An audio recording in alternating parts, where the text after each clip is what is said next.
قبر کے اندر فائدہ دینے والی دو بہترین چیزوں میں سے ایک قرآن پاک ہے اور ایک صدقہ قبر ہی کے حوالے سے چند اور اعمال ہیں کہ جن کو بجا لانے سے انسان عذاب قبر سے بچ جاتا ہے۔ ان میں سے جو سب سے بڑے دو عمل ہیں، ایک ذکر اللہ یعنی قرآن پاک کی تلاوت اور ایک صدقہ۔ جس طرح سورہ ملک قبر والے کو مرغی کی طرح، جیسے مرغی اپنے بچوں کو آغوش میں لیتی ہے، سورہ ملک اپنے پڑھنے والے کو آغوش میں لے لیتا، بعین اسی طرح صدقہ بندے کو اپنی آغوش میں لے لیتا ہے۔ حتیٰ کہ بعض روایات اس بات کے اوپر دلالت کرتی ہیں کہ عذاب قبر کے اندر پہنچنے کی بھی کوشش کرتا ہے تو صدقہ ڈھال کی طرح سامنے آ جاتا ہے کہ اس کو عذاب نہ پہنچایا جائے۔ اللہ تعالیٰ اس نے مشکل اور مصیبت کے دنوں میں لوگوں کا پیٹ بھرا تھا، فَلَقْتَحَمَ الْعَقَبَةَ وَمَا أَدْرَاكَ مَا الْعَقَبَةُ فَكُّ رَقَبَةٍ۔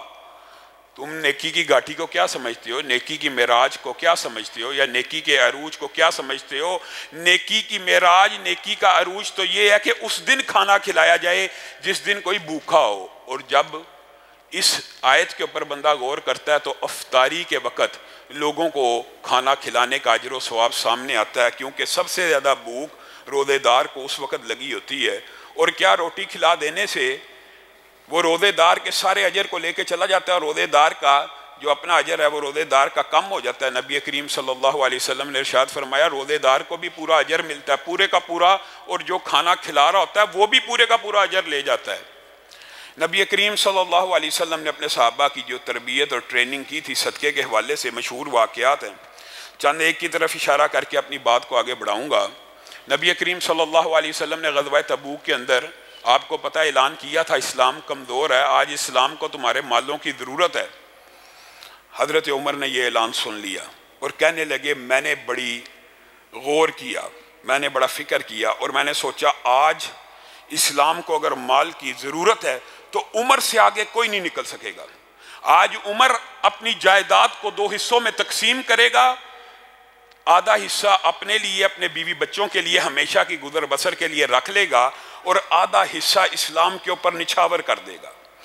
آدھا حصہ لے کے آئے، کہنے لگے اللہ کی قسم یہ وہ آخری دن تھا، یہ وہ آخری دن تھا جس دن عمر نے یہ خواہش کرنا چھوڑ دی کہ کبھی عمر ابو بکر سے بھی آگے نکل سکتا ہے۔ کیا دیکھا، ابو بکر اپنی کل جائیداد لے کے رسول اللہ کے سامنے بیٹھے ہیں، اور رسول اللہ پوچھتے ہیں ابو بکر کچھ چھوڑ کے بھی آیا یا نہیں؟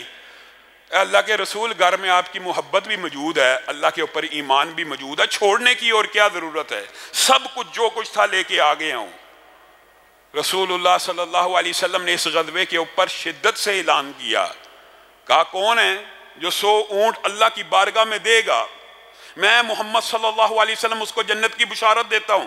حضرت عثمان، نیکیوں سے کیسے کوئی بندہ پیچھے رہ جائے؟ عثمان جیسا، عمر جیسا، ابو بکر جیسے، علی جیسے لوگ کیا نیکیوں سے پیچھے رہنے والے ہیں؟ بس اعلان سنا جنت کی بشارت، 100 اونٹ کے اوپر کھڑے ہو گئے، اے اللہ کے رسول جنت کی بشارت ملے گی؟ جی ملے گی، میں عثمان 100 اونٹ دیتا ہوں۔ نبی کریم صلی اللہ علیہ وسلم نے کہا عثمان تیرے لیے جنت کی بشارت ہے، بیٹھ جا۔ کہا اب کون ہے جو 100 اونٹ دے گا، میں اس کو پھر جنت کی بشارت دیتا ہوں۔ عثمان پھر کھڑے ہو گئے، اللہ کے رسول ایک مرتبہ پھر ملے گی جنت کی بشارت؟ جی ہاں ملے گی، میں اللہ کے راستے میں 100 اور دیتا ہوں۔ نبی کریم نے کہا عثمان تیرے لیے جنت کی بشارت ہو، بیٹھ جا۔ 7 مرتبہ اعلان کیا، 7 مرتبہ کون ہے جو 100 اونٹ دے گا؟ ہر دفعہ حضرت عثمان کھڑے ہو گئے اور کہا اللہ کے رسول مجھے جنت کی بشارت دیجئے۔ 7ویں دفعہ رسول اللہ صلی اللہ علیہ وسلم کہنے لگے قط قط یا عثمان، بس کر ہے عثمان، بس کر ہے عثمان۔ اور 1000 درہم حضرت عثمان نے جب مزید دیے، رسول اللہ صلی اللہ علیہ وسلم ان درہموں کو دیکھ رہے ہیں اور ہاتھوں سے ٹٹول رہے ہیں اور کہہ رہے ہیں ما ذر عثمان، اور بعض روایات میں ما ذر بن عفان ما عمل بعد اليوم، آج کے بعد عثمان تو نیکی کا کوئی عمل نہ بھی کرے جنت الفردوس میں داخل ہو جائے گا۔ صدقہ اتنی بڑی نعمت ہے اور اتنی بڑی خوبی ہے نیکیوں میں سے۔ لیکن میرے بھائیو آج ایک بات سمجھ کے جانے کی ضرورت ہے، صدقے کی جو ترغیب کی جاتی بہت سی باتیں ہیں، بہت سے سوالات ہیں، انشاءاللہ موقع آیا پھر کبھی ان کے جوابات دیں گے۔ آج جو بات سمجھنے کی ضرورت ہے وہ یہ ہے کہ صدقہ دینا کہاں سے ہے، صدقہ اللہ رب العزت قبول کون سا کرتا ہے، اور صدقہ کس مال میں سے دینا چاہیے۔ صرف قرآن پاک کی ایک آیت بندے کو سمجھ آ جائے تو ہدایت کے لیے کافی ہے۔ یا ایھا الرسل کلوا من الطیبات واعملوا صالحا، اے اللہ کے رسولو، اے اللہ کے نبیوں، اے اللہ کے پیغمبروں، بتائیے ان سے افضل کوئی شخصیات دنیا میں ہیں؟ ان کو اللہ تعالیٰ کیا کہہ رہا ہے؟ کلوا من الطیبات۔ ابتدا کہاں سے کر رہا اللہ؟ رزق حلال کھاؤ، حلال اور پکیزہ رزق کھاؤ۔ وَاعْمَلُوا صَالِحًا، پہلے حلال کھاؤ اس کے بعد نیکیوں کا عمل کرنا۔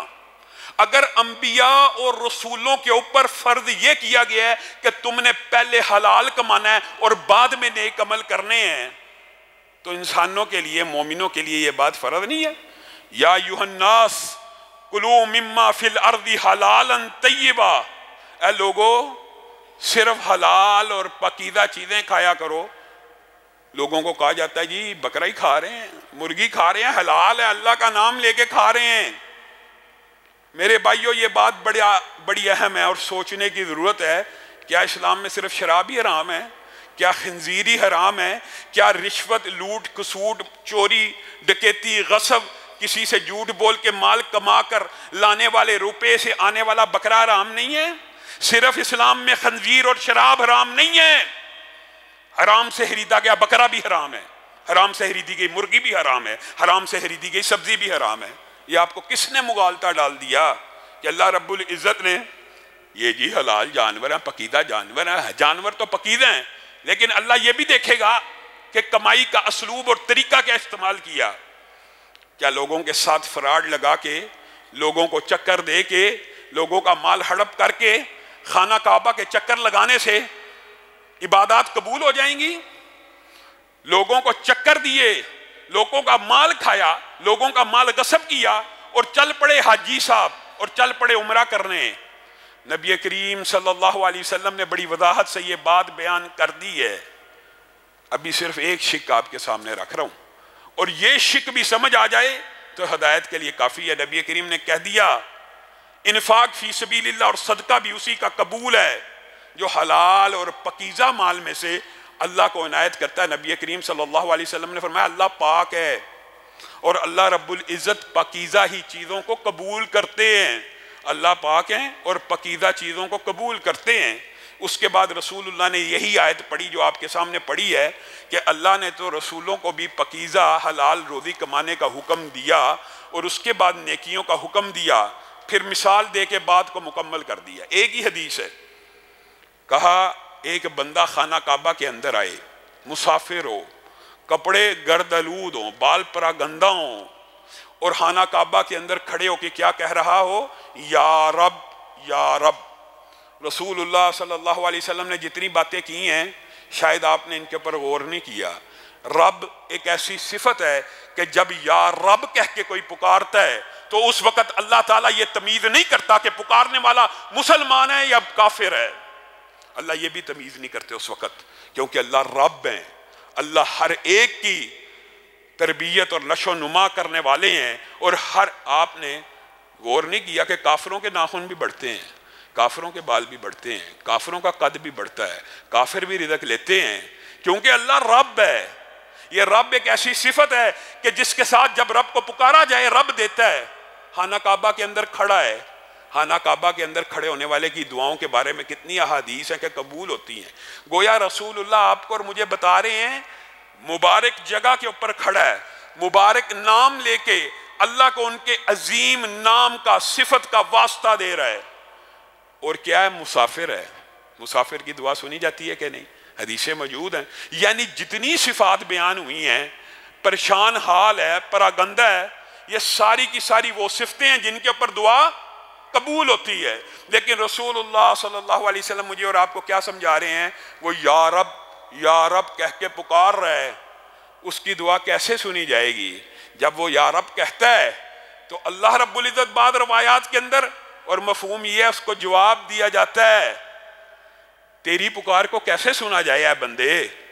تیرا کھانا بھی حرام کا، تیرا پینا بھی حرام کا، تیرا مال بھی حرام کا، جو لباس پہن کے آیا یہ بھی حرام کا ہے، اب تیری دعا نہیں سنی جا سکتی۔ بعض روایات کے اندر یہ الفاظ موجود ہیں، کچھ لوگ حلال کام بھی کرتے ہیں اور کچھ حرام کام بھی کرتے ہیں، یعنی مکس کاروبار چل رہا تھا، کچھ کام سودی ہے اور کچھ کام غیر سودی ہے۔ اس حوالے سے بھی بڑی ڈرنے کی ضرورت ہے۔ عجیب و غریب معاشرہ سود کو حلال سمجھ کے کھا رہے ہیں، سود کو حلال سمجھ کے کھا رہے ہیں۔ وہ سود کہ جو اللہ اور اس کے رسول سے جنگ ہے، آج مسلمان امت نے یہ جی سسٹم ہے، یہ جی بینکنگ نظام ہے، اس سے مفر نہیں ہے، کوئی چارہ کار ہی نہیں ہے، اس نظام کا وبال حکمرانوں کو ہوگا، یہ ہوگا، انہوں نے سسٹم بنایا ہوا، ہمارا کیا قصور ہے؟ ہر بندے کے اوپر انفرادی طور پہ حلال کمانا فرض ہے، ہر بندے کے اوپر انفرادی طور پہ فرض ہے۔ یہ کسی نے کہہ دیا کہ گورنمنٹ نے اگر بینک بنائے ہوئے ہیں تو بینک سودی کاروبار لازمی کرے گا، ہر حال میں کرے گا؟ یہ مغالطے ہیں، یہ اشکالات ہیں جو بندوں کو شیطان ڈالتا ہے۔ اور کس لیے ڈالتا ہے یہ بھی سمجھ لیجیے، اس لیے ڈالتا ہے کہ حرام کو حرام نہ سمجھا جائے۔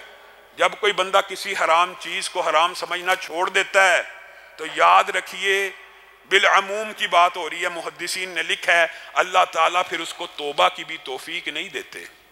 توبہ کی توفیق کس کو ملتی ہے؟ جو کسی گناہ کو گناہ سمجھتا ہے۔ ایک بندہ موسیقی کو گناہ ہی نہیں سمجھ رہا، حلال سمجھ کے سن رہا ہے، کبھی توبہ کرے گا؟ ایک بندہ سود کو سمجھ ہی حلال رہا، توبہ کرے گا؟ نہیں کر سکتا۔ یہ اللہ اور اس کے رسول کے ساتھ جو جنگیں ہیں، یہ ان جنگوں کے اندر کیا تم جیت جاؤ گے؟ رسول اللہ صلی اللہ علیہ وسلم کے صحابہ، خود رسول اللہ صلی اللہ علیہ وسلم کا کیا کاروبار تھا؟ ابتدائے اسلام میں آپ کے سامنے سیرت کے باب میں تفصیلی طور پہ رکھا تھا، انبیاء نے بکریاں کیوں چرائیں؟ رسول اللہ صلی اللہ علیہ وسلم کے پاس ہم یہ سمجھتے ہیں کہ ہمارا ٹائم بڑا قیمتی ہے، نبیوں سے زیادہ کسی کا ٹائم قیمتی ہو سکتا ہے؟ سارے انبیاء نے بکریاں چرائی ہیں، سارے انبیاء نے۔ کیا حکمت ہے؟ اس کی کچھ حکمت ہے، ان میں سے ایک حکمت یہ بھی ہے کہ انبیاء کو بھی تجارت کرنے کا حکم ہے۔ اسی لیے رسول اللہ کبھی شام گئے، کبھی خدیجہ کا مال لے کے گئے۔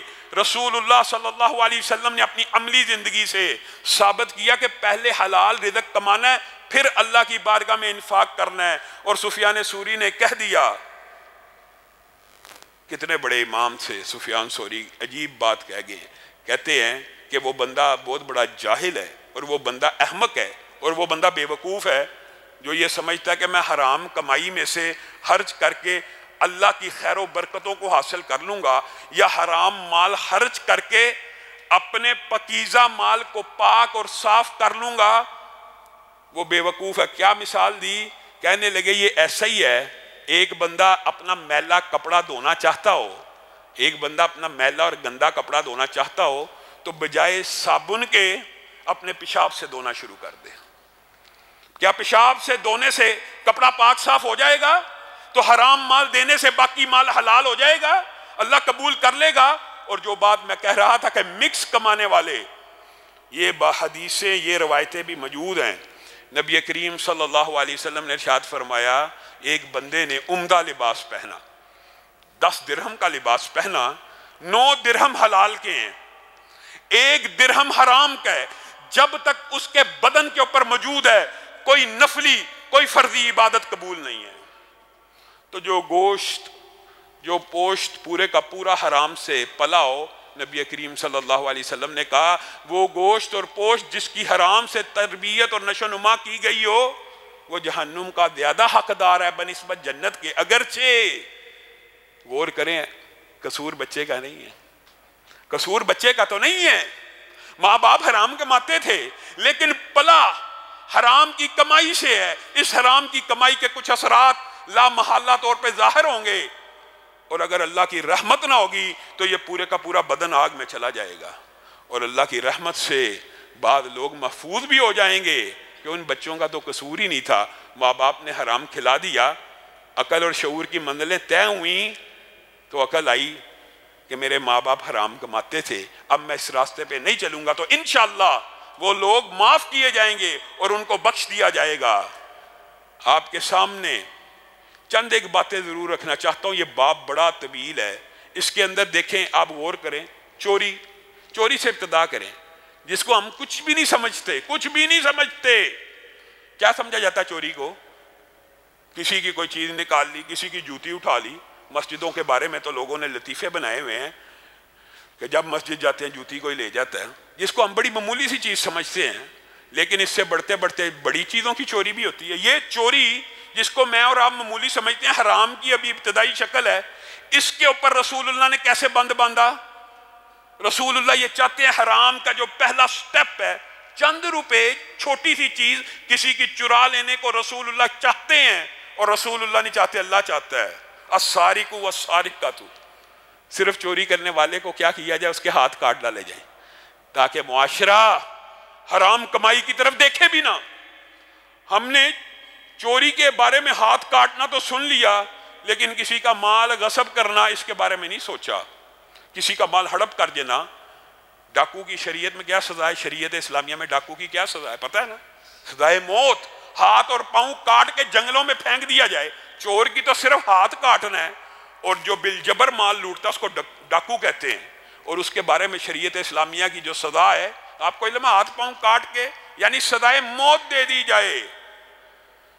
جبری طور پہ گن پوائنٹ پہ مال لوٹنے والے کی سزا تو ہم یہ سمجھتے ہیں کہ سزائے موت ہے، لیکن بدماشی اور غنڈہ گردی سے بغیر گن پوائنٹ کے اپنے اثر رسوخ اور اپنی وجاہت سے اور اپنی شخصیت سے لوگوں کا مال کھا جانے والے کی کوئی سزا نہیں.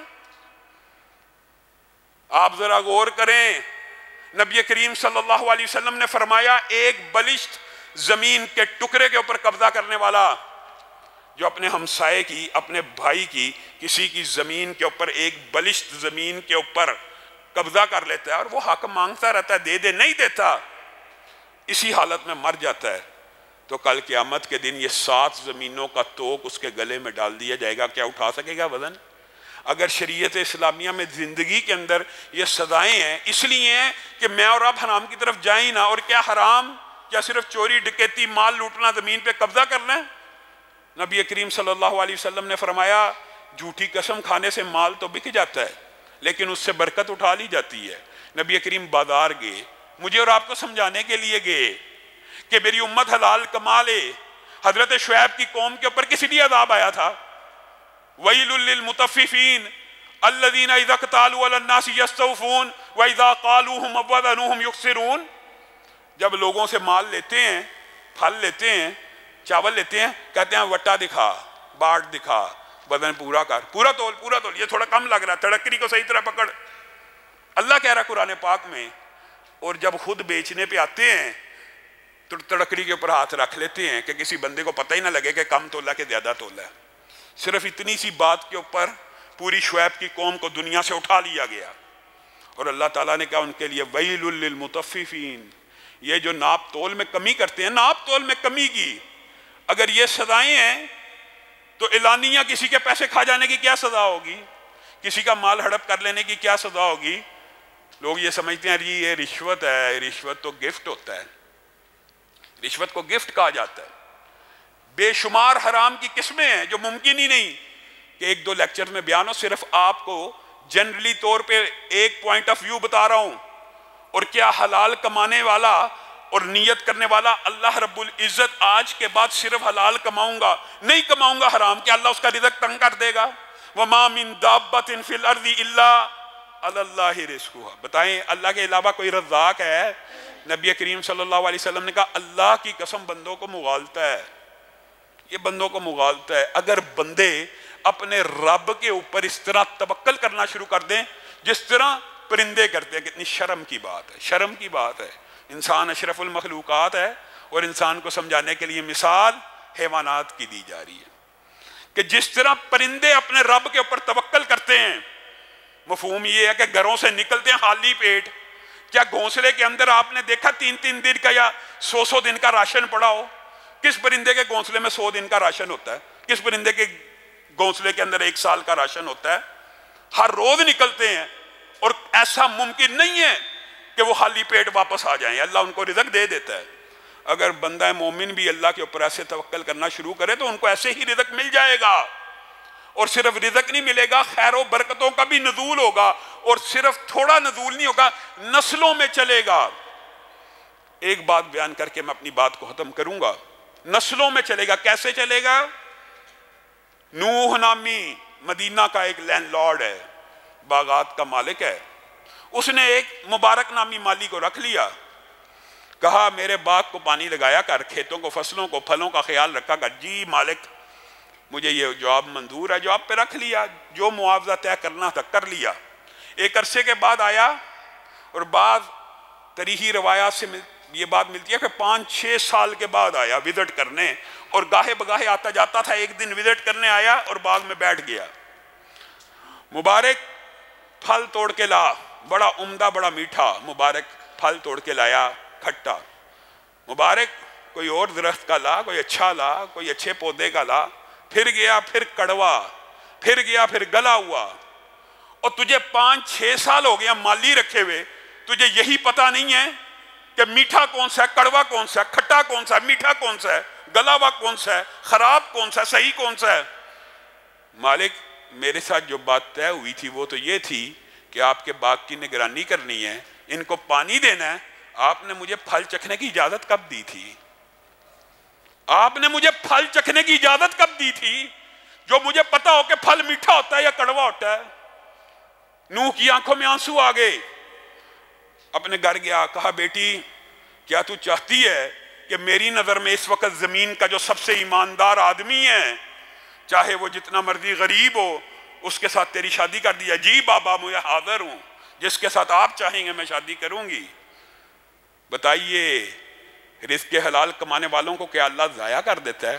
مبارک کی شادی اس عورت سے ہوئی، مبارک اسی نوح کا ملازم ہے، ملازم کے ساتھ بیٹی کی شادی کر دی۔ یہ حسن نیت سے کی ہوئی شادی کا رزلٹ کیا نکلا، نتیجہ کیا نکلا؟ ان کے گھر بیٹا پیدا ہوا، نام کیا رکھا؟